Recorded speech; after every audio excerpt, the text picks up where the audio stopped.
നമ്മുടെ ചിന്തയിലേക്ക് കടക്കുകയാണ്. എബ്രാലേഖനം 11-ാം അധ്യായം.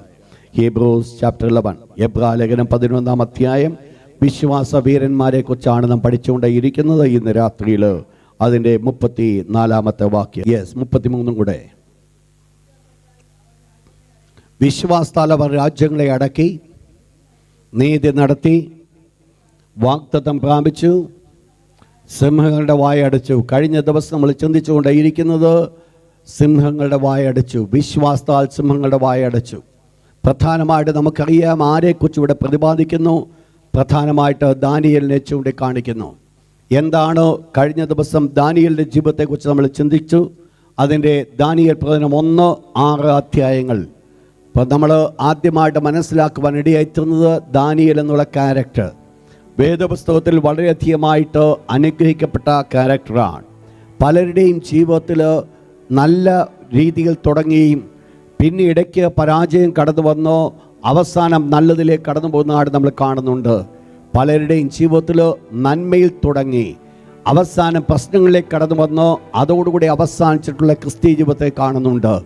എന്നാൽ ദാനിയേലിൻ്റെ ജീവിതത്തിലെ ഒന്നാമത്തെ പ്രത്യേകത ഒരു അനുഗ്രഹപ്രദമായ രീതിയിൽ തുടങ്ങി ഏറ്റവും അനുഗ്രഹമായ രീതിയിൽ അവസാനിപ്പിക്കുവാൻ ഇടയായിത്തീർന്ന ഒരു ജീവിതമായിരുന്നു ദാനിയേലിൻ്റെ. Daniel's faith in his old age, തൻ്റെ പ്രായത്തിൻ്റെ സമയത്തിൽ പ്രായാധിക്യത്തിൽ ദാനിയേലിൻ്റെ വിശ്വാസം. അതാണ് പ്രധാനമായിട്ട് 6 മുതൽ ചാപ്റ്റർ 6 മുതലുള്ള ഭാഗങ്ങൾ പഠിപ്പിക്കുന്നത്. പ്രധാനമായിട്ട് 12-ാം അധ്യായം കൊണ്ട് അത് അവസാനിപ്പിക്കുകയാണ്. നിങ്ങൾ മനസ്സിലാക്കി ദാനിയേൽ ആരായിരുന്നു? ഒരു സാധാരണപ്പെട്ട കുടുംബത്തിൽ ജനിച്ചു വളർത്തപ്പെട്ട ഒരു വ്യക്തി ആയിരുന്നില്ല ദാനിയേൽ. ഈ ബാബിലോൺ സാമ്രാജ്യത്തിൻ്റെ രാജാവ് ഇസ്രയേലിൽ നിന്ന് ചില യഹൂദൻ ബാലന്മാരെ എടുക്കുവാൻ ആഗ്രഹിച്ചപ്പോൾ അവർക്ക് ചില ക്വാളിറ്റീസ് രാജാവ് കണ്ടു. ഒന്ന്, രാജപുത്രന്മാരായിരിക്കണം, അല്ലെങ്കിൽ പ്രഭുപുത്രന്മാരായിരിക്കണം. അങ്ങനെയെങ്കിൽ ദാനിയേൽ ഒന്നുകിൽ രാജാവിൻ്റെ മകനായിരിക്കണം, അല്ലെങ്കിൽ ദാനിയേൽ യഹൂദ പ്രഭുക്കന്മാരിൽ ഒരുവൻ്റെ മകനായിരിക്കണം. എന്ന് പറഞ്ഞാൽ കുലീനത ഉള്ള ഒരു വ്യക്തിയായിരുന്നു ദാനിയേൽ. ഉന്നതമായിരിക്കുന്ന ഒരവസ്ഥയിൽ ജനിക്കുവാൻ തക്കവണ്ണം വളർത്തപ്പെടുവാൻ ഇടയായിത്തീർന്ന ഒരു വ്യക്തിയായിരുന്നു ദാനിയേൽ. ആ ദാനിയേലിനാണ് വളരെ വളരെ താഴ്ന്നൊരവസ്ഥയിലേക്ക് കടന്നു വന്നത്. ഇത് മാത്രമല്ല, ദാനിയേലിൻ്റെ അവസ്ഥ വേദപുസ്തകം ഒരു വാക്യം കൊണ്ട് വായിച്ചിട്ട് ഡാനിയേൽ ചാപ്റ്റർ 1, ഡാനിയേൽ ചാപ്റ്റർ 1 അതിൻ്റെ 4-5 വാക്യത്തിലേക്ക് കടന്നു വന്നാൽ 4 and 5 verse.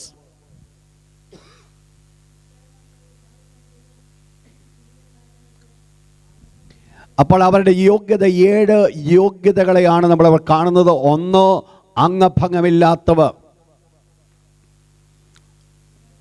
2, അവർ സുന്ദരന്മാരായിരിക്കണം. 3, സകല ജ്ഞാനത്തിൽ നിപുണരായിരിക്കണം, ജ്ഞാനമുള്ളവരായിരിക്കണം. 4, അവർ അറിവിൽ സമർത്ഥരായിരിക്കണം. 5, വിദ്യാപരിജ്ഞാനമുള്ളവരായിരിക്കണം. 6, രാജധാനിയിൽ പരിചരിക്കുന്നത് എങ്ങനെയെന്ന് അറിയാവുന്നവരായിരിക്കണം. ആദ്യത്തേത് നമ്മൾ കണ്ടു, രാജസന്തതിയിലും കുലീനന്മാരിലും വെച്ച്. അപ്പോൾ 7 യോഗ്യത ഉള്ള വ്യക്തികളിൽ ഒരുവനായിരുന്നു ദാനിയേൽ. എന്ന് പറഞ്ഞാൽ വളരെ ഹീനമായിരിക്കുന്ന ഒരു അടിമയായിട്ട് കൊണ്ടുവരപ്പെട്ട ഒരു ബാലൻ, ഏതോ കഴിവില്ലാതെ കിടന്ന ഒരു ബാലനായിരുന്നില്ല ദാനിയേൽ. പിന്നെയോ അന്ന് യഹൂദ രാജ്യത്തിൽ ശ്രേഷ്ഠമായിരിക്കുന്ന ഒരു പൊസിഷൻസ് വഹിക്കുവാൻ തക്കണം കഴിവുള്ള ഒരു വ്യക്തിയായിരുന്നു ദാനിയേൽ. എന്നാൽ ആ ദാനിയേലാണ് വളരെ പെട്ടെന്ന് ഒരു അടിമയെ പോലെ ബാബേൽ സാമ്രാജ്യത്തിൽ ജീവിക്കുവാൻ തക്കണം കാരണമായി തീർന്നത്. എന്നാൽ ഇവിടെ എന്ത് സംഭവിച്ചു? ദാനിയേലിൻ്റെ ജീവിതത്തിൽ രാജകൊട്ടാരത്തിലേക്ക് കടന്നു വന്നപ്പോൾ രാജാവ് ഒരു നിയമം പുറപ്പെടുവിച്ചു. രാജാവിൻ്റെ വക രാജഭോജനവും രാജവിരുന്നും കൊടുക്കുവാനായിട്ട് കൽപ്പിച്ചു. എന്നാൽ ദാനിയേലും തൻ്റെ കൂട്ടാളികളായിരുന്ന 3 പേരും കൂടി ഒരു തീരുമാനമെടുത്തു. രാജാവിൻ്റെ വക രാജഭോജനം കൊണ്ടോ രാജവിരുന്ന് കൊണ്ടോ തന്നെ താൻ അശുദ്ധമാക്കിയില്ലേ. ആ ഒരു തീരുമാനം തൻ്റെ ഉള്ളിൽ എടുത്തിരിക്കുമ്പോൾ എന്താണ് ആ തീരുമാനമെടുത്തത്? ദൈവത്തിലുള്ള വിശ്വാസം മുഖാന്തരമായിട്ട്. നിങ്ങൾക്കറിയാം, രാജാവിൻ്റെ വക രാജഭോജനം, രാജവിരുന്ന് എന്തായിരിക്കും തൻ്റെ ജീവിതത്തിൽ കൊണ്ടുവരുന്നത്? അശുദ്ധി. അതുകൊണ്ട് അശുദ്ധമാക്കും എന്ന് മനസ്സിലാക്കിക്കൊണ്ട്, അഥവാ ദൈവത്തിലുള്ള വിശ്വാസത്താൽ തന്നെ അശുദ്ധമാക്കരുന്നുള്ള ചിന്തയോടുകൂടെ ദാനിയേൽ ഒരു തീരുമാനമെടുക്കുവാനായിട്ടിടയായിത്തീർന്നു. ആ തീരുമാനം എടുക്കേണ്ടി വന്നപ്പോൾ ഒരു വലിയ പ്രശ്നത്തിലേക്ക് ദാനിയേൽ കടന്നുപോയി. നിങ്ങൾ മനസ്സിലാക്കണം, എവിടെ നമ്മൾ തീരുമാനം ദൈവത്തിന് മുമ്പാകെ എടുക്കുന്നുണ്ട്, അതിന് ഇമ്മീഡിയറ്റ് ആയിട്ട് ഒരു ടെസ്റ്റ് കടന്നു വരുന്നത് കാണുവാൻ സാധിക്കും. നിങ്ങളുടെ ജീവിതത്തിൽ നിങ്ങളൊരു തീരുമാനമെടുക്കും, ഞാൻ നാളെ മുതൽ അത് ചെയ്യത്തില്ല എന്ന് പറഞ്ഞാൽ നാളെ തന്നെ അത് ചെയ്യുവാനുള്ള എല്ലാ സാഹചര്യങ്ങളും നമ്മുടെ മുൻപിൽ കടന്നു വരും. ഞാൻ കോപിക്കത്തില്ലെന്ന് പറഞ്ഞു കഴിഞ്ഞാൽ 100% അറിയാതെ കോപിക്കേണ്ട സാഹചര്യത്തിലേക്ക് കടന്നു വരും. കാരണം എന്നാണെന്നറിയാമോ? ഈ നമ്മൾ എന്ത് കമ്മിറ്റ്മെൻ്റ് എടുക്കുന്നുണ്ടോ അതിന് ഒരു ടെസ്റ്റ് ഉണ്ട്. എന്നാൽ ഈ ടെസ്റ്റിൽ വിജയിക്കുവാൻ സാധിക്കുമെങ്കിൽ അവിടെയാണ് ദൈവത്തിൻ്റെ അനുഗ്രഹം കാണുവാൻ സാധിക്കുന്നത്. ദാനിയേലിൻ്റെ ജീവിതത്തിൽ ആ ഒരു കമ്മിറ്റ്മെൻറ്റ് കടന്നു വന്നപ്പോൾ, ആ കമ്മിറ്റ്മെൻറ്റിന് അനുസരണമായി പ്രവൃത്തി വെളിപ്പെടുത്തുവാൻ ആഗ്രഹിച്ചപ്പോൾ എന്താണ് ദാവീദിനുണ്ടായത്? ഒന്നാമത് താൻ ചെയ്തത്, തൻ്റെ ദൈവത്തിന് മുമ്പാകെ അശുദ്ധമാക്കിയില്ല എന്ന് ഒരു വലിയ വീമ്പളക്കം ഇളക്കുവാനല്ല താൻ ആഗ്രഹിച്ചത്. പിന്നെയോ വളരെ പൊളൈറ്റായിട്ട് തൻ്റെ മേൽ ആക്രമിക്കപ്പെട്ടതായിരിക്കുന്ന തൻ്റെ ഷണ്ടനോട് അപേക്ഷിക്കുവാൻ തക്കവണ്ണം കാരണമായിത്തീർന്നു. ഒന്നാമത് ദാനിയേലിൻ്റെ പ്രത്യേകത എന്ന് പറയുന്നത് പൊളൈറ്റ്നെസ്. അവൻ ദൈവത്തിലുള്ള വിശ്വാസം തന്നെ ഒരു പൊളൈറ്റ്നെസ്സിലേക്ക് നയിക്കുവാനായിട്ട് കാരണമായിത്തീർന്നു. നമ്മൾ ആ ഭാഗം നമ്മൾ ചിന്തിച്ചതാണ്. രണ്ടാമത് നമ്മൾ പഠിച്ചു വന്നത് താൻ ആഗ്രഹിച്ചു? ദൈവത്തിൻ്റെ സഹായം താൻ ആഗ്രഹിച്ചു. എങ്ങനെയാണ് ദൈവത്തിൻ്റെ സഹായം താൻ ആഗ്രഹിച്ചത്? ഒരിക്കൽ കൂടെ ആ വേർഡ് ഒന്ന് വായിച്ചോട്ടെ. 12-13 വാക്യം. അടിയങ്ങളെ 10 ദിവസം പരീക്ഷിച്ചു നോക്കിയാലും നിങ്ങൾ മനസ്സിലാക്കണം, ഇവിടെ എന്താ പ്രശ്നം നടക്കുന്നത്? രാജാവ് രാജഭോജനം കൊടുക്കുവാനായിട്ട് കൽപ്പിച്ചു. രാജഭോജനം എന്ന് പറഞ്ഞാൽ എല്ലാ വിറ്റമിനും ഉണ്ട്, ഇഷ്ടം പോലെ, വളരെ പെട്ടെന്ന് മുഖമൊക്കെ അതിനനുസരിച്ച് വെളിപ്പെടുവാനായിട്ട് സാധിക്കും. അത് വേണ്ടെന്ന് വെച്ചിട്ട് ശാഖഭോജനമാണ് ഇവർ കഴിക്കുന്നത്. എന്താ ഇവിടെ പറഞ്ഞത്? ദാനിയേൽ തൻ്റെ മേലുദ്യോഗസ്ഥനായിരിക്കും ഷണ്ടനോട് ഇപ്രകാരം പറഞ്ഞു, ഒരു 10 ദിവസം ഞങ്ങളെ പരീക്ഷിച്ച് നോക്കിക്കോട്ടെ. ആ സമയം മറ്റുള്ള ബാലന്മാരും ഞങ്ങളുമായിട്ട് ഒരു വ്യത്യാസം കാണുവാനിടയായി. നിങ്ങൾ മനസ്സിലാക്കണം, രാജഭോജനം കഴിച്ച് കൊട്ടാരത്തിൽ വളരുന്ന ബാലന്മാരും ശാഖഭോജനം കഴിച്ച് കൊട്ടാരത്തിൽ വളരുന്ന ബാലന്മാരും തമ്മിൽ 10 ദിവസത്തിനകം എന്ത് മാറ്റങ്ങൾ കാണുവാനായിട്ട് സാധിക്കും? നിങ്ങൾക്കറിയാം, തീർച്ചയായിട്ടും ഇവരുടെ ശരീരമായിരിക്കും ക്ഷീണിച്ച് കാണുന്നത്. എന്നാൽ ദാനിയേൽ ഒരു കാര്യം മനസ്സിലാക്കി, ഈ ദൈവത്തിൻ്റെ മുൻപിലാണ് ഞാൻ ഈ തീരുമാനമെടുത്തത്. എൻ്റെ ശരീരം അശുദ്ധമാക്കിയില്ല എന്നുള്ളത് ദൈവത്തിന് മുൻപാകെയുള്ള കമ്മിറ്റ്മെൻ്റ് ആയതുകൊണ്ട് എൻ്റെ കമ്മിറ്റ്മെൻറ്റിൽ സ്വർഗത്തിലെ ദൈവം പ്രവർത്തിക്കും എന്നുള്ളത് ദാനിയേൽ വ്യക്തമായിട്ട് മനസ്സിലാക്കി. കൂടുതൽ അവധികാലമൊന്നും ദാനിയേൽ ചോദിച്ചില്ല. 10 ദിവസത്തെ അവധിയാണ് ദാനിയേൽ ചോദിച്ചത്. 10 ദിവസം കഴിഞ്ഞപ്പോൾ എന്ത് കാണുവാനായിട്ട് ഇടയായിത്തീർന്നു? ദാനിയേലിൻ്റെ ഉള്ളിലുണ്ടായിരുന്ന വിശ്വാസം പോലെ അവരുടെ മുഖം ശോഭിക്കത്തക്കവണ്ണം ദൈവം അവരെ മാനിക്കുവാനായിട്ട് കാരണമായിത്തീർന്നു. എന്താ താൻ മനസ്സിലാക്കിയത്? സ്വാഭാവികമായിട്ട് മാനുഷികമായി ചിന്തിച്ചു കഴിഞ്ഞാൽ രാജഭോജനം കഴിക്കുന്നവരുടെ മുഖമാണോ ശോഭിക്കേണ്ടത്? എന്നാൽ സംഭവിച്ചത് ശാഖഭോജനം കഴിച്ചവരുടെ മുഖമാണ് ശോഭിക്കുവാനിടയായി. ശ്രദ്ധിക്കണം നിങ്ങൾ ഈ ഭാഗം. ശാഖഭോജനം കഴിച്ചവരുടെ മുഖമാണോ ശോഭിക്കുവാൻ കാരണമായിത്തീർന്നത്? എന്തുകൊണ്ട് അവരുടെ മുഖം ശോഭിച്ചു? ദാനിയേൽ മനസ്സിലാക്കി, ഈ ആഹാരമല്ല എൻ്റെ മുഖത്തിന് ശോഭ തരുന്നത്, എൻ്റെ ദൈവമാണോ എൻ്റെ മുഖത്തിന് ശോഭ തരുന്നത്. നമ്മൾ മനസ്സിലാക്കിയോണം, വെറും പച്ചവെള്ളമാണെങ്കിലും പ്രാർത്ഥിച്ച് കുടിക്കുമെങ്കിൽ അതേ വകയുള്ളൂ. അത് പ്രാർത്ഥിച്ച് കുടിക്കുവാൻ സാധിക്കുമെങ്കിൽ ഒരു മനുഷ്യൻ പോലും അറിയാതെ നമ്മുടെ മുഖം വളരെ പ്രസന്നമായിട്ട് കൊണ്ടുപോകുവാൻ സ്വർഗത്തിലെ ദൈവം ശക്തനെന്ന് മനസ്സിലാക്കിക്കോണം. ഈ ലോകത്തിൻ്റെതായിരിക്കുന്ന ചില മിഷ്ടാന ഭോജനമല്ല എൻ്റെയും നിങ്ങളുടെ ഈ ആരോഗ്യത്തിന് കാരണമായിരിക്കുന്നത്. സ്വർഗത്തിലെ ദൈവമാണോ അത് അനുഗ്രഹിച്ചത്? അതുകൊണ്ടാണ് സാധാരണ വീട്ടിൽ ആഹാരം കഴിക്കുവാൻ തുടങ്ങുന്നതിന് മുമ്പ് ചാടിക്കേറി വിഴുങ്ങരുത്, ഒന്ന് പ്രാർത്ഥിച്ചിട്ട് കഴിക്കാൻ പറയുന്നത്. എന്താ സംഭവിക്കുന്നറിയാമോ? ദൈവത്തിൻ്റെ കരങ്ങളെ കേൾപ്പിച്ച്, ദൈവമേ ഇതെൻ്റെ ശരീരത്തിന് ആരോഗ്യമായി മാറ്റണമേ എന്ന് ദൈവത്തോട് യാചിക്കുമ്പോൾ സ്വർഗത്തിലെ ദൈവം ഒരു പക്ഷങ്ങൾ കഴിക്കുന്നത് വെറും കഞ്ഞിവെള്ളമായിരിക്കാം, പക്ഷേ അത് മുഖത്ത് വെളിപ്പെടുത്തുവാൻ സ്വർഗത്തിലെ ദൈവം ശക്തനാണ്. മൂന്നാമതായിട്ട് ദാനിയേലിന്റെ പ്രത്യേകത എന്തായിരുന്നു? അത് നമ്മൾ കാണുവാൻ ഇടയായിത്തീർന്നത്, ദാനിയേൽ വളരെ പെർസിസ്റ്റൻസ് ആയിരുന്നു. വായിച്ചോട്ടോ, ദാനിയേൽ 1-ാം അധ്യായം 10-11 വാക്യം. മെൽസസറിനോട് നിങ്ങൾക്കറിയാം, നമ്മൾ ആ ഭാഗം വരെയാണ് നമ്മൾ ചിന്തിച്ചത്. അവിടെ നമ്മൾ കണ്ടത് ഇത് ടോപ്പ് ഉദ്യോഗസ്ഥരുടെ അടുക്കിലേക്ക് ദാനിയേൽ കടന്നുപോയി. പുള്ളി ദാനിയേലിൻ്റെതായിരിക്കുന്ന ആഗ്രഹത്തെ റിജക്റ്റ് ചെയ്തു. എന്നെ കൊണ്ട് ഈ പരിപാടി പറ്റത്തില്ല, ഞാൻ രാജകൽപ്പന ലംഘിക്കുവാൻ സാധ്യമല്ല.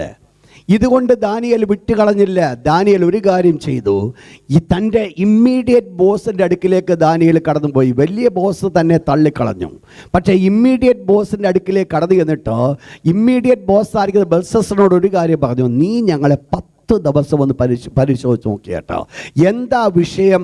ദാനിയേലിന് തൻ്റെ ജീവിതത്തിൽ താൻ എടുത്ത തീരുമാനം നിറവേറ്റപ്പെടേണ്ടതിനോ ഒന്ന് വഴി അടഞ്ഞപ്പോൾ അതോടുകൂടെ താൻ അവസാനിപ്പിക്കുവാൻ ഇടയായിത്തീർന്നില്ല, പിന്നെയോ അടുത്ത വാതിൽ ദാനിയേൽ മുട്ടുവാൻ ഇടയായിത്തീർന്നു. മനസ്സിലാക്കിക്കോണം, ദൈവം നമ്മെക്കുറിച്ച് ആഗ്രഹിക്കുന്ന ഒരു വിഷയമാണ്. ചിലത് അടഞ്ഞു കിടക്കുമ്പോൾ അടയപ്പെട്ട വാതിൽ ഇനി ഒരിക്കലും തുറക്കത്തില്ലെന്ന് പറഞ്ഞുകൊണ്ടല്ല ഇരിക്കേണ്ടത്. ദൈവത്തിൻ്റെ മുൻപിൽ എനിക്കൊരു ബോധ്യമുണ്ടെങ്കിൽ, ഞാൻ ചെയ്യുന്നത് ശരിയാണെന്നൊരു ചിന്തയുണ്ടെങ്കിൽ ഒന്ന് മനസ്സിലാക്കിക്കോണം, ദൈവം ഒരു വാതിൽ അടച്ചാൽ പല വാതിൽ തുറക്കുവാൻ ദൈവം ശക്തനാണ്. ദൈവത്തിൻ്റെ ദാസനിപ്പാര പറയുണ്ടായി, എല്ലാ വാതിലും അടഞ്ഞാലും സ്വർഗത്തിലെ ദൈവം ഒരു വാതിൽ തുറന്നു തരും. ഒരു പക്ഷെങ്കിൽ വാതിലുകൾ എല്ലാം അടയുമായിരിക്കാം, ഒരു മാർഗവും കാണത്തില്ലായിരിക്കാം. അതിൻ്റെ അർത്ഥം എല്ലാ വാതിലും അടഞ്ഞതുകൊണ്ട് എനിക്കിനി രക്ഷയില്ലെന്നല്ല, എനിക്ക് രക്ഷപ്പെടുവാൻ ഒരു വാതിലുണ്ട്. ദൈവം എനിക്ക് ആ ഒരു വാതിൽ തുറന്നു തരും. പ്രിയപ്പെട്ടവരെ, എനിക്കും നിങ്ങൾക്കും വേണ്ടത് ആ വാതിലിൽ ഒന്ന് ഉറച്ച് മനസ്സിലാക്കുവാൻ സാധിക്കുമെങ്കിൽ സ്വർഗത്തിലെ ദൈവം എന്നെ വിടുവിക്കുവാൻ, സ്വർഗത്തിലെ ദൈവം എന്നെ അനുഗ്രഹിപ്പാൻ, സ്വർഗത്തിലെ ദൈവം എന്നെ സഹായിപ്പാൻ ശക്തനാണ് എന്ന് മനസ്സിലാക്കിക്കൊണ്ട് ആ വാതിൽക്കൽ മുട്ടുന്നുവെങ്കിൽ സ്വർഗത്തിലെ ദൈവം തീർച്ചയായിട്ടും നമ്മുടെ മുൻപുള്ള വാതിൽ കെട്ടിയടയ്ക്കത്തില്ല. എന്താ ഇവിടുത്തെ വിഷയം? മൂന്നാമത് ദാനിയേലിന്റെ പ്രധാനപ്പെട്ട വിഷയം, ദാനിയേൽ പെർസിസ്റ്റന്റ് ആയിട്ട് താൻ കൂടെ താൻ കടന്നു പോകുക, തൻ്റെ കാര്യം സാധിക്കുന്നത് വരെ തനിക്കതിൽ നിന്ന് പിന്നോട്ട് പോകുവാൻ സാധ്യമല്ല, താൻ മുൻപോട്ട് കടന്നു പോകുക. നാലാമത്തെ വിഷയത്തിലേക്ക് ഇന്ന് രാത്രി നമ്മൾ കടന്നു വരിക. നാലാമത്, തൻ്റെ വിശ്വാസം പരീക്ഷിക്കുവാൻ തക്കവണ്ണം ദാനിയേലിന് പൂർണ്ണ സമ്മതമായിരുന്നു. ദാനിയേൽ ചാപ്റ്റർ 1 വേഴ്സ് 12-15, 12 മുതൽ 15 വരെയുള്ള വാക്യം നിങ്ങൾ നോക്കണം. ആ വേർഡ് നിങ്ങൾ മനസ്സിലാക്കണം. ദാനിയേൽ ഒരു കാര്യം മെൽസസറിനോട് പറയുകയാണ്, നിങ്ങൾ 10 ദിവസം നിങ്ങളെന്നെ പരീക്ഷിച്ച് നോക്കിയാട്ടോ.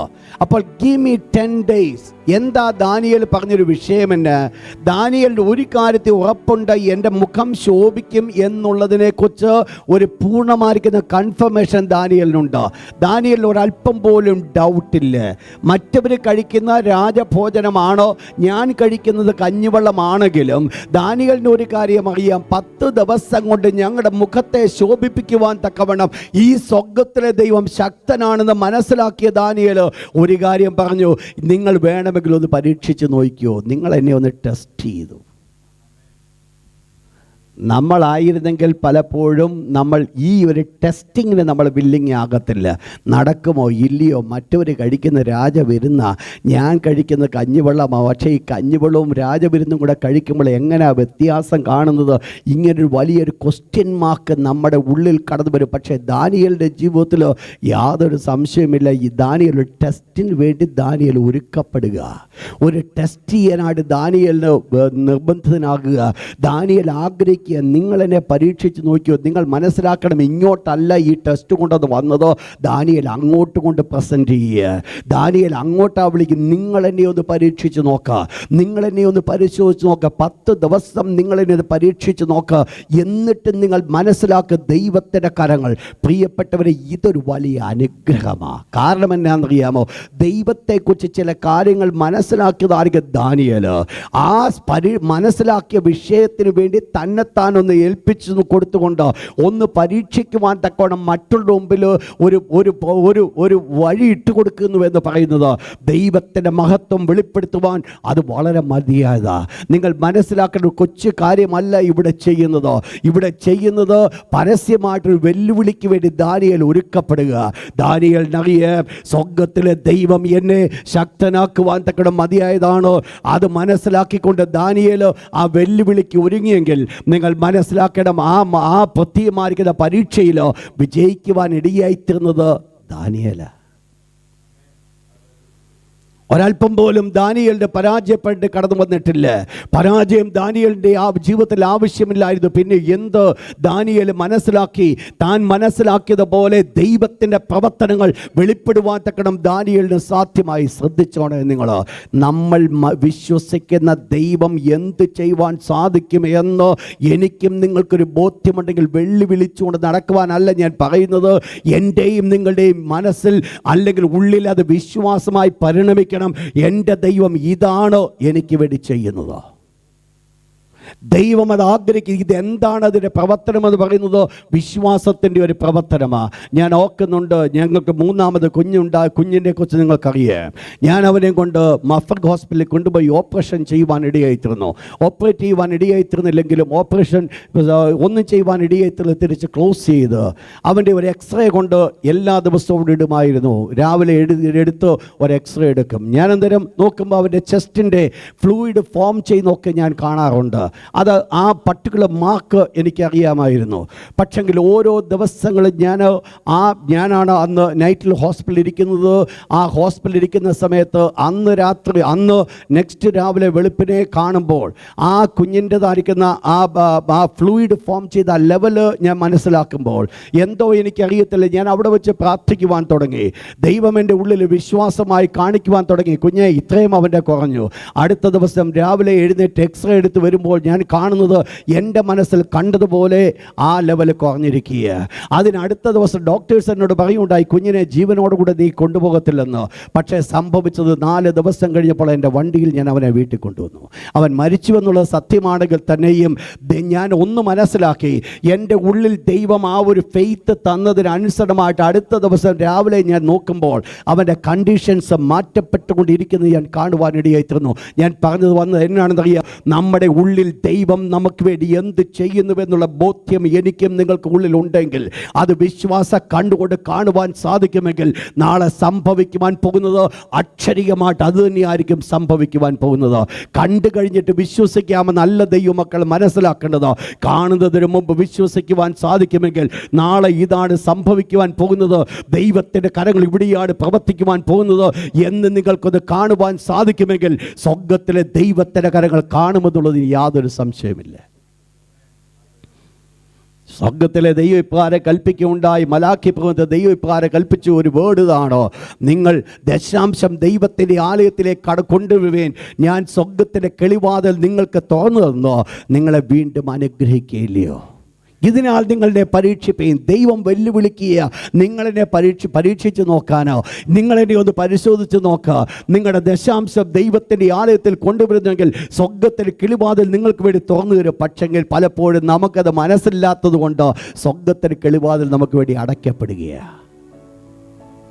നമുക്കത് സാധിക്കുമെങ്കിൽ ദൈവത്തിൻ്റെ മുൻപാകെ ഞാൻ പറഞ്ഞു വന്നത് മനസ്സിലാക്കണം. ദൈവത്തിൻ്റെ വാഗ്ദത്തം ഞാൻ ഏറ്റെടുക്കുമ്പോൾ ആ വാഗ്ദത്തം അത് പരീക്ഷിക്കുവാൻ എനിക്കും നിങ്ങൾക്ക് സാധിക്കുമെങ്കിൽ അവിടെയാണ് ദൈവത്തിൻ്റെ വിശുദ്ധമായിരിക്കുന്ന കരങ്ങൾ വെളിപ്പെടുവാൻ തക്കണം സാധിക്കുന്നത്. ദൈവത്തിൻ്റെ കരങ്ങൾ കാണുവാൻ സാധിക്കുന്ന വ്യക്തിപരമായിരിക്കുന്ന ജീവിതത്തിൻ്റെ അവസ്ഥകൾ എന്തുമായിക്കൊള്ളട്ടെ, ഇന്ന് രാത്രി ഞാൻ ഓർപ്പിക്കട്ടെ, വിശ്വാസത്താൽ ദൈവം എന്ത് ചെയ്യുവാൻ ശക്തനെന്ന് നിങ്ങൾ മനസ്സിലാക്കിയിട്ടുണ്ടെങ്കിൽ അത് വിശ്വാസമായി ഏറ്റെടുക്കും സാധിക്കുമെങ്കിൽ അതേ കാര്യം നിങ്ങളുടെ കൺമുൻപിൽ നിങ്ങൾ കാണുവാൻ സാധിക്കും.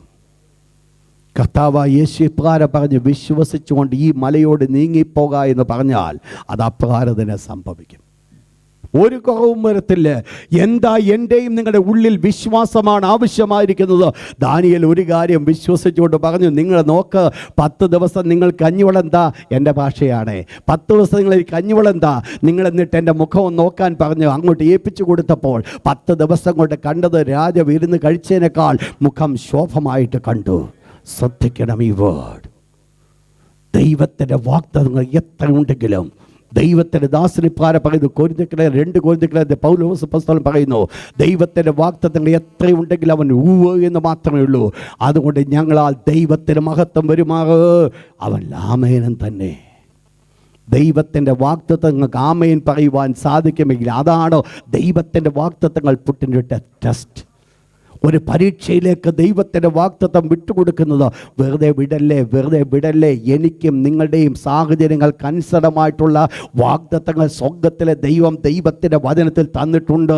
ഈ ദിവസങ്ങൾ ദൈവത്തിൻ്റെ വചനം വായിക്കുവാൻ സമയമെടുക്കുക. ദൈവം നിങ്ങളുടെ ഉള്ളിലൊരു ബോധ്യം തരുന്നുമെങ്കിൽ ദൈവത്തിൻ്റെ അത്ഭുതത്തിൻ്റെ കരങ്ങൾ കാണുവാൻ സാധിക്കും. ഇതാണ് ആവശ്യമായിരിക്കുന്നത്, ഇതാണ് വേണ്ടത്.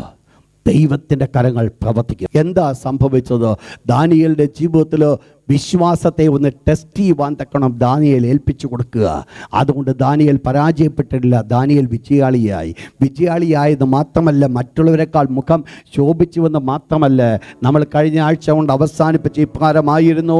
അതിൽ 20-ാമത്തെ അവർ 10 ഇരട്ടി വിശിഷ്ടന്മാരാണ്. ദൈവം എന്തു കൊടുത്തു? ദൈവം സകല ജ്ഞാനത്തിന് നിപുണതയോടെ കൊടുത്തു. നിങ്ങൾ മനസ്സിലാക്കണം, ദൈവം ഒന്ന് തന്നിട്ട് അവസാനിപ്പിക്കുന്ന ഒരു ദൈവമല്ല, അതോടുകൂടെ പലതും ദൈവം തരുന്നവനാണ്.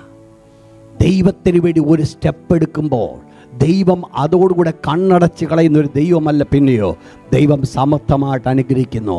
ദൈവത്തിൻ്റെ തിരുവചനപ്രകാരം പറയുന്നു, നമ്മുടെ ദൈവത്തിൻ്റെ പ്രത്യേകത ചോദിക്കുന്നതിലും നനയ്ക്കുന്നതിലും ഇവരെന്തേ ചോദിച്ചുള്ളൂ? ദാനിയേൽ എന്തേ ചോദിച്ചുള്ളൂ?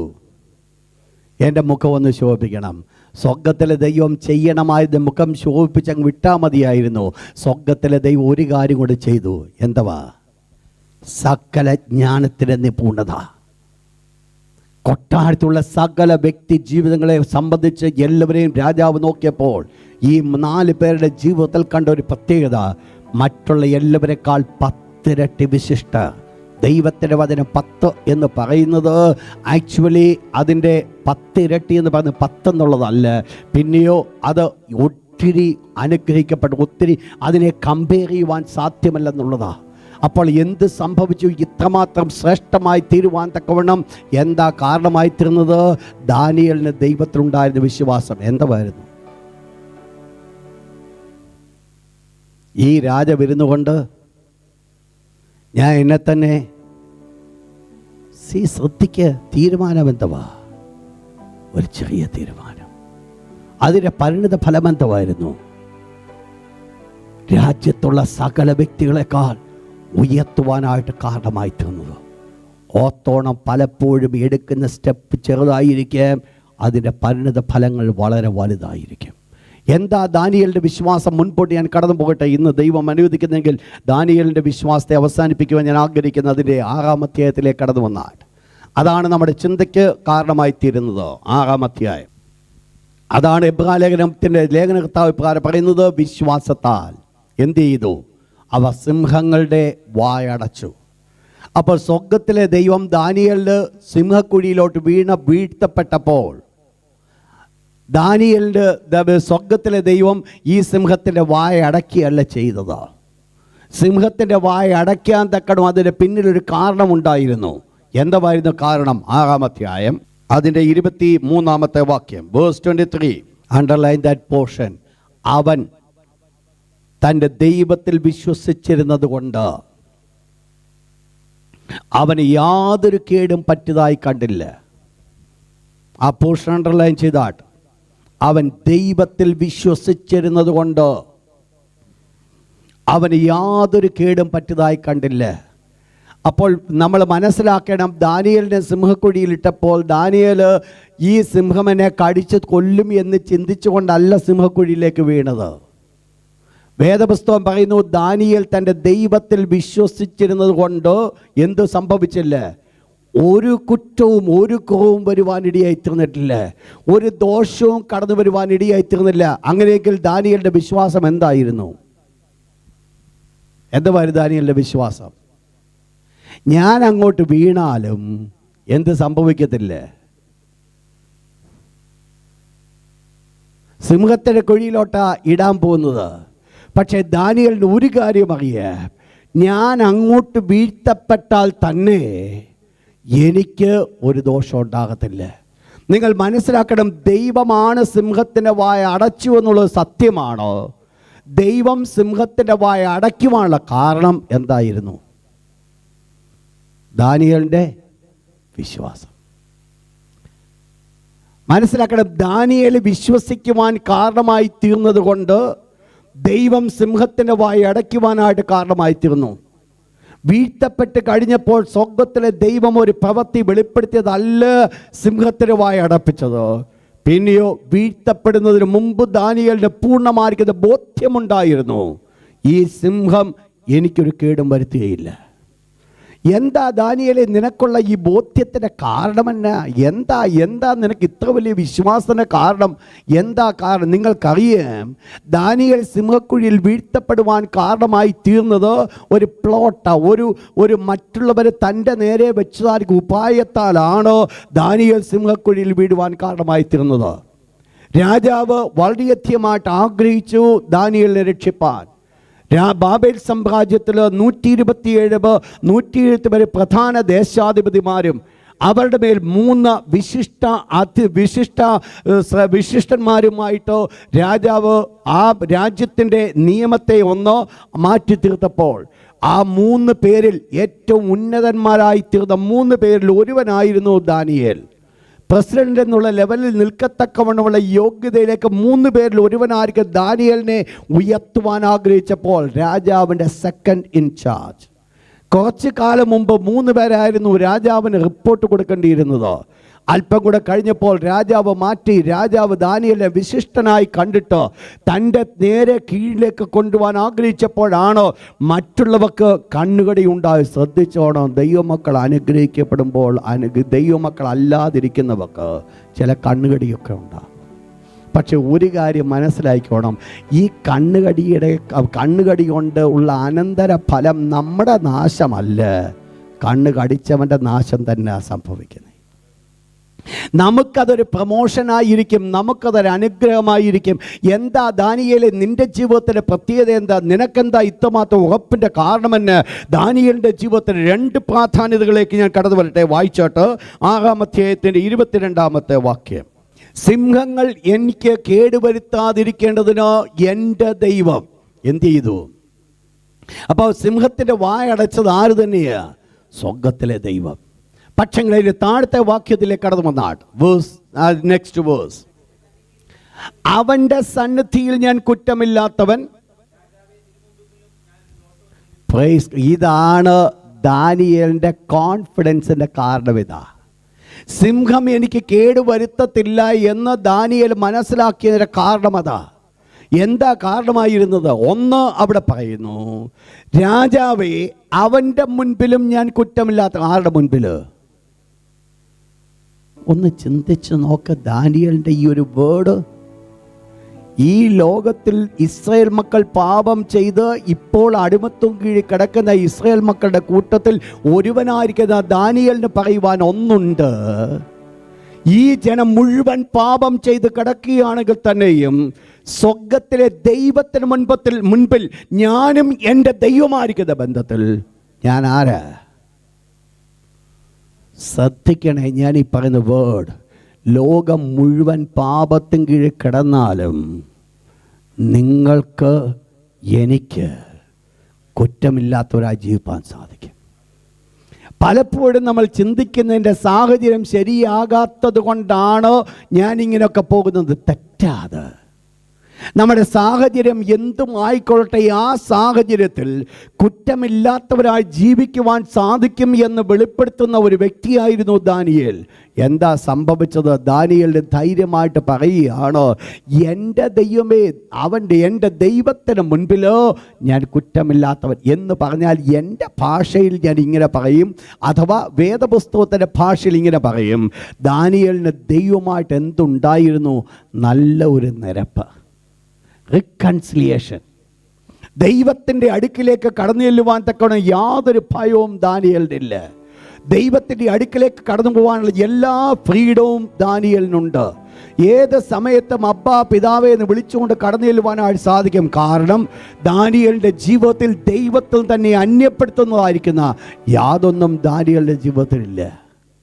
പലപ്പോഴും നമ്മൾ ദൈവത്തിൻ്റെ അടുക്കിലേക്ക് കടന്നു ചെല്ലണമെങ്കിൽ ആദ്യത്തെ 10 മിനിറ്റ് ഒരു വലിയ മൽപ്പിടുത്തമൊക്കെ നടത്തിയിട്ടാ പിന്നൊന്ന് നെക്സ്റ്റ് ആ സ്പിരിച്വൽ കൊല്ലത്തിലേക്ക് കടക്കുന്നത്. കാരണം എന്നാണെന്നറിയാമോ? നമ്മുടെ ബന്ധം അത്രയേ ഉള്ളൂ. ദാനിയേലിൻ്റെ ജീവിതത്തിൽ ധൈര്യമായിട്ട് ദാനിയേൽ പറയുകയാണോ, എൻ്റെ ദൈവത്തിന് മുൻപിൽ ഞാൻ കുറ്റമില്ലാത്തവൻ. തൻ്റെ ഉള്ളിൽ അതുകൊണ്ട് താൻ പാപമില്ലെന്നല്ല നമ്മളിവിടെ പറഞ്ഞു വരുന്നത്. പക്ഷെങ്കിൽ ദാനിയേലിന് ദൈവവുമായിട്ടുള്ള ബന്ധത്തിൽ ഒരു റിക്കൺസിലിയേഷൻ ഉണ്ടായിരുന്നു. ഒരു ധൈര്യമായിട്ട് ദൈവത്തിൻ്റെ അടുക്കിലേക്ക് കടന്നു ചെല്ലുവാനുള്ള ഒരു കൃപ, ഒരു അനുഗ്രഹം ഉണ്ടായിരുന്നു. അതുകൊണ്ട് ദാനിയേലിന് ഒരു കാര്യം മനസ്സിലായി, ഈ ദൈവം എന്നെ എന്ത് ചെയ്യത്തില്ല, അനാവശ്യമായിട്ട് കഷ്ടപ്പെടുവാൻ അലവയ്യത്തില്ല. ഇപ്പോൾ ഇവിടെ കടന്നു വരുവാൻ പോകുന്ന ഈ പ്രശ്നത്തിൽ നിന്ന് അന്യായമായി ഞാൻ കഷ്ടപ്പെടുവാൻ ദൈവം അനുവദിക്കത്തില്ല. കാരണം ഞാൻ ആര്? ദൈവത്തിന് മുൻപാകെ കുറ്റമില്ലാത്തവൻ. 2 ദാനിയേൽ പറയുന്നു, രാജാവേ തിരു മുൻപിലും ഞാൻ ആര്? നിങ്ങൾ മനസ്സിലാക്കിക്കോണം, ദൈവത്തോട് കുറ്റമില്ലാത്തവരായിരുന്നാൽ ആരോടും കുറ്റമില്ലാത്തവരായിരിക്കാൻ സാധിക്കും. ഇത് സത്യമാണ്. ദൈവത്തോട് നമുക്ക് കുറ്റമില്ലാത്തവരായി ജീവിക്കുവാൻ സാധിക്കുമെങ്കിൽ നിങ്ങൾ മനസ്സിലാക്കണം, രാജാവിനോട് ദാനിയേൽ ഈ കാര്യം പറയുമ്പോൾ ഈ തൻ്റെ കൂടെ ഉണ്ടായിരുന്ന കൂട്ടാളികൾ ഒരു കാര്യമൊക്കെ ഒന്ന് ചെകഞ്ഞൊന്ന് പരിശോധിച്ചു. പഴയ ഫയലെല്ലാം പൊക്കി. എന്തായിരുന്നു ഫയൽ പൊക്കിയത്? 4-ാമത്തെ വാക്യം. കാരണം കണ്ടെത്തുവാനായിട്ട് എന്ത് ചെയ്തു? ഞാൻ എൻ്റെ ഭാഷയാണ് പറഞ്ഞ, പഴയ ഫയൽ മുഴുവൻ പൊക്കി. ദാനിയേൽ എന്തെല്ലാം ചെയ്തിട്ടുണ്ട്? എല്ലാ ഫയലും പൊക്കി. പക്ഷെ ഏതെല്ലാം ഫയൽ പൊക്കിയിട്ടും ഇവർക്ക് എന്ത് കിട്ടിയില്ല? ഇതാണ് ദൈവത്തോട് കുറ്റമില്ലാത്തവരുടെ അവസ്ഥ. ഇതാ ദൈവത്തോട് നമ്മളെപ്പോഴും മനസ്സിലാക്കിക്കോണേ, ദൈവത്തോട് ഞാൻ വിശ്വസ്തനാകുന്നുവെങ്കിൽ എൻ്റെ ചുറ്റുപാടുകളോട് ഞാൻ വിശ്വസ്തനായിരിക്കും. എൻ്റെ ദൈവത്തോടുള്ള വിശ്വസ്തത മറ്റുള്ളവരോടുള്ള എൻ്റെ വിശ്വസ്തതയിൽ കൂടെ വെളിപ്പെടുവാൻ സാധിക്കും. മറ്റുള്ളവരുമായിട്ടുള്ള എൻ്റെ ബന്ധം വേറൊന്നും, ദൈവത്തോടെ എൻ്റെ ബന്ധം വേറൊന്നും ഒരിക്കലും ആകത്തില്ല. നിങ്ങൾ മനസ്സിലാക്കണം, ദൈവത്തെ സ്നേഹിക്കുന്നവൻ എന്തിനെ സ്നേഹിക്കും? കർത്താവായ യേശു പത്രോസിനോട് പറഞ്ഞു, നീ എന്നെ സ്നേഹിക്കുന്നു. എന്നിട്ട് യേശു എന്താ പറഞ്ഞു? ഉവ്വ് എന്നൊക്കെ പറഞ്ഞപ്പോൾ എന്താ പറഞ്ഞു എന്ന് പറഞ്ഞാൽ, ദൈവത്തെ സ്നേഹിക്കുന്നവൻ ആടിനെ സ്നേഹിക്കും. ദൈവത്തെ സ്നേഹിക്കുന്നവൻ തൻ്റെ സഹോദരങ്ങളെ സ്നേഹിക്കും. ദൈവത്തെ സ്നേഹിക്കുന്നവൻ ദൈവത്തോടുള്ള കൂട്ടായ്മയെ സ്നേഹിക്കും. ഇത് മുഴുവൻ റിലേറ്റഡാണ്. ഞാൻ ദൈവത്തെ സ്നേഹിക്കുന്ന, എനിക്ക് നിങ്ങളുടെ ആവശ്യമൊന്നുമില്ല, എൻ്റെ വീട്ടിൽ ടി വി ഉണ്ട്, ഞാൻ ടി വിയുമായിട്ട് ഇരുന്നോളാമെന്ന് പറയുന്നത് ദൈവവചനമേ അല്ല. നിങ്ങളെപ്പോഴും മനസ്സിലാക്കിക്കോണേ, ദൈവത്തോടുള്ള എൻ്റെ സ്നേഹം വെളിപ്പെടുന്നത്, ദൈവത്തോടുള്ള എൻ്റെ വിശ്വസ്തത വെളിപ്പെടുന്നത് മറ്റുള്ളവരോട് എൻ്റെ വിശ്വസ്ത വെളിപ്പെടുമ്പോഴാണ്. നാളെ വരാമെന്ന് പറഞ്ഞിട്ട് 1 വർഷം കഴിഞ്ഞിട്ട് കണ്ടില്ല എങ്കിൽ ശ്രദ്ധിച്ചോണം. ഈ പറയുന്ന വാക്കിന് വലിയ വിലയൊന്നുമില്ല. കഴിയുന്നിടത്തോളം നിങ്ങൾ ശ്രദ്ധിക്കണം. എൻ്റെ ജീവിതത്തിൽ ഞാൻ നോക്കുന്നൊരു കാര്യമുണ്ട്. ഒന്ന്, എൻ്റെ നാവിൽ കൂടെ കടന്നു പോകുന്ന വാക്ക് തെറ്റിപ്പോകുവാനായിട്ട് കഴിയുന്നിടത്തോളം ഞാൻ അലവിയാറില്ല. എന്തെങ്കിലും ഒരു വാക്ക് നാവിൽ കൂടെ, പലപ്പോഴും വാക്കുകൾ പറയാനായിട്ട് അല്പം ബുദ്ധിമുട്ട് വരും. പക്ഷേ വൺസ് ഒരു വാക്ക് വന്നു പോയിട്ടുണ്ടെങ്കിൽ കഴിയുന്നിടത്തോളം അത് നിവർത്തിക്കുവാനായിട്ട് ഞാൻ ആഗ്രഹിക്കും. എന്താണെന്ന് എനിക്കറിയത്തില്ല. കാരണം ഒന്ന് മനസ്സിലാക്കണം, നമ്മുടെ വിശ്വസ്തത നമ്മുടെ നാവിൽ കൂടെ വെളിപ്പെടുവാൻ സാധിക്കും. നമ്മൾ ഒരു വാക്ക് നമ്മൾ പറയുമ്പോൾ അതിനനുസരിച്ച് നമ്മൾ പ്രവർത്തിക്കുന്നുവെങ്കിൽ അത് വെളിപ്പെടുത്തുന്നത് നമ്മുടെ വിശ്വസ്തതയാണ്. നമ്മൾ മനസ്സിലാക്കണം, ദാനിയേലിൻ്റെ ജീവിതത്തിൽ എന്ത് സംഭവിച്ചു? ദാനിയേൽ ഇത്രമാത്രം ദൈവത്തിന് മുൻപാകെ കോൺഫിഡൻസ് ആയിട്ട് നിൽക്കുവാനുള്ള കാരണമെന്ന് പറയുന്നത്, ദാനിയേലിന് ഒരു കാര്യം അറിയാം, ഈ സിംഹം എന്നെ കടിച്ചു കൊല്ലേണ്ടതായിരിക്കുന്ന യാതൊരു തെറ്റും ഞാൻ. എന്നാൽ ഇതിനകത്ത് ചില പ്രിയപ്പെട്ടവരുണ്ട്, അവരുടെ അവസ്ഥ എന്തുവാണെന്നറിയാമോ? എന്തെങ്കിലുമൊക്കെ കൊച്ചു തെറ്റ് ചെയ്യും, എന്നിട്ട് ഒരു വലിയ ചിന്തയിലേക്ക് വരും, ഇനി ദൈവം എന്നെ ഒരിക്കലും കൈക്കൊള്ളത്തില്ല. അത് ദുഷ്ടപിശാചിൻ്റെ ചിന്തയാണ്. തെറ്റിയാത്തവരായിട്ട് ആരും ഈ ലോകത്തിലില്ല. പൗലോസ് യാക്കോബ് അപ്പോസ്തലൻ പറയുന്നു, ഒരുവൻ വാക്കിൽ തെറ്റാതിരുന്നാൽ തന്നെ തൻ്റെ ശരീരത്തെ താനോ പരിപൂർണമായി നിയന്ത്രിപ്പാൻ കഴിവുള്ളവനാ. നമ്മൾ പലതിലും തെറ്റിപ്പോകും കേട്ടോ. ഇപ്പം ഞാൻ പറഞ്ഞു വാക്കിനൊക്കെ നിവർത്തിക്കണമെന്ന് എനിക്കൊരു താല്പര്യം ഉണ്ടെങ്കിലും പലപ്പോഴും പലരോടും പറയുന്ന വാക്കുകളൊക്കെ തെറ്റിപ്പോകാറുണ്ട്. എല്ലാവരുടെ ജീവിതത്തിൽ സംഭവിക്കും. പക്ഷെ ഒരു കാര്യം നമ്മൾ മനസ്സിലാക്കണം, ഇതുകൊണ്ടൊന്നും ദൈവം നമ്മളെ സിംഹത്തിൻ്റെ ഗുഹയിൽ ഇട്ട് കളയുന്നൊരു ദൈവമല്ല. പിന്നെ എന്താ ഇവിടൊക്കെ നമുക്ക് വേണ്ടത്? നടക്കുന്നവർക്ക് കാലൊന്ന് കൂടെ കഴുകേണ്ട ഒരാവശ്യമുണ്ട്. അതാ കർത്താവ് പത്രോസിനോട് പറഞ്ഞു, കർത്താവേ നീ എൻ്റെ തലയും കൂടെ ഒന്ന് കഴുകണമെന്ന് പറഞ്ഞപ്പോൾ പത്രോസിനോട് പറഞ്ഞു, നിൻ്റെ തല കഴുകേണ്ട കാര്യങ്ങളൊന്നുമില്ല, കുളിച്ചിരിക്കുന്നവന് കാലുകൾ മാത്രം. അത് ഈ കൂടെ ഈ കാലുകൾ കഴുകുന്നതാണ് ഒരാവശ്യമായിരിക്കുന്ന ഒരു ദൈവപൈതലിന് ആവശ്യം. മേജർ മിസ്റ്റേക്കിലേക്ക് കടന്നു പോകുന്നില്ല എങ്കിൽ, മേജർ മിസ്റ്റേക്ക് കൊണ്ട് അതിന് ശരിയായി കുളിച്ചേ പറ്റത്തുള്ളൂ. അല്ലാത്തതിന് വലിയ കുഴപ്പങ്ങളില്ല. ഞാൻ പറഞ്ഞു വന്ന് നിങ്ങൾ മനസ്സിലാക്കണം, ദൈവത്തിന് മുൻപാകെ കുറ്റമില്ലാത്തൊരു കോൺഷ്യസ് ഫ്രീ ആയിട്ടുള്ളൊരവസ്ഥയിൽ ദാനിയേലിന് ജീവിക്കുവാൻ കാരണമായി തീർന്നതാണ് ഈ സിംഹത്തിൻ്റെ കുഴിയിലേക്ക് താൻ വീഴ്ത്തപ്പെടുമെന്ന് മനസ്സിലാക്കിയപ്പോൾ ദാനിയേലിൻ്റെ ജീവിതത്തിൽ ഒരു കാര്യം മനസ്സിലാക്കിയത്, ഈ സിംഹമെന്നെ കടിച്ചു കൊല്ലത്തില്ല, ദൈവം എൻ്റെ ആയുസ്സിനെ നീട്ടിത്തരും.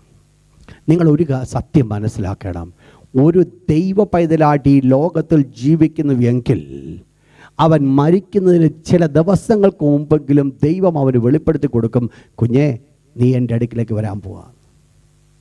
ഒരു സുപ്രഭാതി ഒരു നിമിഷം കൊണ്ട് ദൈവം ആരെയും എടുത്തുകൊണ്ട് പോകുമെന്ന് ഞാൻ ചിന്തിക്കുന്നില്ല. കാരണം വേദപുസ്തകം ഞാൻ പഠിച്ചിട്ട് ഞാൻ മനസ്സിലാക്കിയ ഒരു കാര്യമുണ്ട്, തൻ്റെ ഭക്തന്മാർക്കെല്ലാം ദൈവം മുന്നമേ വെളിപ്പെടുത്തിയിട്ടുണ്ട്, നീ അല്പകാലങ്ങൾക്കുള്ളിൽ മരിക്കുമെന്നുള്ളത്. പത്രോസിനോട് ചോദിച്ചാൽ പത്രോസ് ഇപ്രകാരം പറയുന്നുണ്ട്, എൻ്റെ പൗലോസ് ഇപ്രകാരം പറയുന്നുണ്ട്, എൻ്റെ നിര്യാണകാലം അടുത്തിരിക്കുന്നെന്ന്. പത്രോസിനെ വിളിച്ചു ചോദിച്ചാൽ പത്രോസിന് ഇപ്രകാരം പറയുവാൻ സാധിക്കും, അതെ ഞാനും വിട്ടുപിരിഞ്ഞ് പ്രിയനോടുകൂടെ ചേരുവാൻ പോകുക. എല്ലാവരുടെ ജീവിതത്തിൽ ഈ ബോധ്യമുണ്ട്. കാരണം ദൈവം ദൈവത്തിൻ്റെ പരിശുദ്ധാത്മാവ് നമ്മുടെ ഉള്ളിൽ ഇരുന്നു കൊണ്ട് പ്രിപ്പയർ ചെയ്തുകൊണ്ടിരിക്കുക. ഒരു പക്ഷേ അടുത്തിരിക്കുന്ന ഒരു വ്യക്തി അത് മനസ്സിലാക്കണമെന്നില്ലായിരിക്കാം, പക്ഷേ അവരുടെ ജീവിതത്തിൽ വ്യക്തമായിട്ട് മനസ്സിലാക്കുവാൻ സാധിക്കും. അവർ ദൈവത്തിൻ്റെ പരിശുദ്ധാത്മാവിൽ ജീവിക്കുന്നവരാകുന്നുവെങ്കിൽ അവർക്കറിയാം അവരുടെ ആയുസ് എവിടെ തീരുമെന്നുള്ളത്. അവരുടെ ആയുസ് തീരുന്നതിന് മുമ്പ് ദുഷ്ടൻ എടുക്കുവാൻ ദൈവം ഒരു കാലത്തും അനുവദിക്കത്തില്ല. ഞാൻ മനസ്സിലാക്കുക, ദാനിയേലിനും ഒരു കാര്യം ഉറപ്പുണ്ട്, ഇപ്പോഴൊന്നും എൻ്റെ ആയുസ് പോകേണ്ടതല്ല, ഇനി ഈ കാലത്തിൽ കുറച്ചുകൂടെ ജീവിക്കാനുണ്ട്, ഇനി അനേക വെളിപ്പാടുകൾ എനിക്ക് പ്രാപിക്കാനുണ്ട്. 70 വർഷത്തിൻ്റെ വെളിപ്പാടുകളൊക്കെ കിടക്കുന്നതേ ഉള്ളൂ. അതുകൊണ്ട് ഈ ലോകത്തിൽ ഞാൻ ജീവിക്കേണ്ടത് ആവശ്യമാണെന്ന് ദാനിയേലിനറിയാം. അങ്ങനെയെങ്കിൽ ദാനിയേലിന് ഒരു കാര്യം അറിയാം, എന്നെ സിംഹത്തിൻ്റെ കൂടി ഇട്ടാൽ ഒന്നുകിൽ ദൈവം സിംഹത്തിൻ്റെ വായ അടച്ചു കളയണം, അല്ലെങ്കിൽ എന്നെ സംഭവം ഇടത്തില്ല. രണ്ടിലേതായിരുന്നാലും ഇതിൽ നിന്ന് ഞാൻ രക്ഷപ്പെടുക തന്നെ ചെയ്യും. വെറുതെ ദുഷ്ടനായവൻ നിങ്ങളുടേതായിരിക്കുന്ന വിശ്വാസത്തെ നശിപ്പിക്കുവാൻ ഇടയാകരുത്. എന്താ ഇവിടെ പറഞ്ഞു വരുന്ന വിഷയം? എന്താ? ദാനിയേലിൻ്റെ ഉള്ളിൽ ഒരു വിശ്വാസമുണ്ടായിരുന്നു, സിംഹം തനിക്ക് കേടുവരുത്തിയില്ല എന്നുള്ളത്. അത് വരുവാനുള്ള കാരണമെന്ന് പറയുന്നത് തൻ്റെ ഉള്ളിൽ ഉണ്ടായിരുന്ന ഫെയ്ത്ത്ഫുൾനെസ്. അതാണ് ആവശ്യം. ദൈവത്തിന് മുൻപാകെയുള്ള തൻ്റെ വിശ്വസ്തത, മറ്റുള്ളവർ രാജാവിന് മുൻപാകെയുള്ള തൻ്റെ വിശ്വസ്തത, അതാണ് തന്നെ ഈ ശ്രേഷ്ഠമായിരിക്കുന്ന ഒരവസ്ഥയിലേക്ക് നയിക്കുവാനായിട്ട് കാരണമായി തീർന്നത്. എന്ത് സംഭവിച്ചു? ഇതുകൊണ്ട് സംഭവിച്ചത് ഒരു കാര്യമാണ്. വായിച്ചാട്ട് അതിൻ്റെ 20-ാമത്തെ വാക്ക് അവിടെ പറയുന്നു, ജീവനുള്ള ദൈവത്തിൻ്റെ ദാസനായ ദാനിയേലേ, ഒരു കാര്യം രാജാവോട് മനസ്സിലാക്കി. ഈ ദൈവം ആര്? മനസ്സിലാക്കാത്ത പുള്ളിയൊന്നും അല്ല.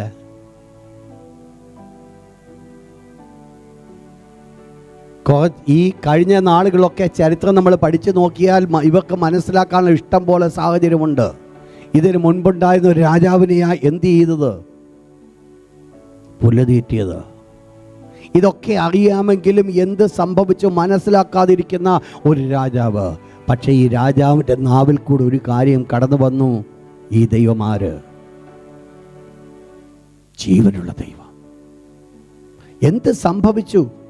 ഈ സിംഹത്തിന് വിശപ്പില്ലാഞ്ഞിട്ടാണോ സിംഹം തിന്നാഞ്ഞേ? ആണോ? സിംഹത്തിൻ്റെ സ്വഭാവം നിങ്ങൾ പഠിച്ചിട്ടുണ്ട്. സിംഹത്തിൻ്റെ സ്വഭാവം, സിംഹത്തിന് വിശപ്പില്ലെങ്കിൽ അത് ഒന്നിനെയും കൊല്ലത്തില്ലെന്നാണ് പറയുന്നത്. എന്തെല്ലാം അടുത്ത് ചെന്നാലും അതുവഴി കടന്നു പോയാലും അതൊന്നും അതിന് വിഷയമല്ല. എപ്പോൾ അതിന് വിശക്കുന്നുവോ അന്ന് അത് മൃഗത്തെ കടിച്ചുകൊള്ളും. അത് അതിൻ്റെ സ്വഭാവം. അങ്ങനെയെങ്കിൽ ഈ പുള്ളിക്ക് വിശപ്പില്ലാത്തത് കൊണ്ടാണോ ദാനിയേലിൻ്റെ മുമ്പിൽ വായടച്ചത്? ആണോ? വായിച്ചാട്ടെ, വേഴ്സ് 24. അവരങ്ങ് താഴെ ചെന്നില്ല. അതിനു മുമ്പ് സിംഹം അവരെ കടിച്ചു കൊന്നു കളഞ്ഞു. അപ്പം ഇതിന് വിശപ്പില്ലാതിരുന്നിട്ടല്ല. പിന്നെയോ, എൻ്റെ ഭാഷയിൽ ഞാനിങ്ങനെ പറയുന്നു, ദാനിയേൽ ബൈ ഫെയ്ത്ത് സിംഹത്തിന് വായടച്ചു. സ്വർഗത്തിലെ ദൈവം അത് അംഗീകരിച്ചു. തൻ്റെ ദൂതരെ അയച്ച് അതിന് വായടച്ചു. ഇതുകൊണ്ട് ആഫ്റ്റർ ഓൾ ലഭിച്ചൊരു ഗുണം നിങ്ങൾ മനസ്സിലാക്കണം. എന്തു പറ്റി? രാജാവ് ഒരു നിയമം വെച്ചു. 27, അവൻ രക്ഷിക്കുകയും വിടുവിക്കുകയും ചെയ്യുന്നു.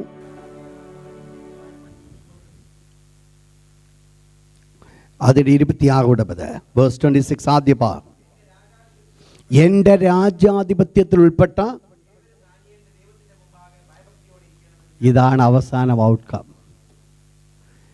തൻ്റെ ജീവിതത്തിൽ കടന്നു വന്നായിരിക്കുന്ന ഒരു പരീക്ഷ.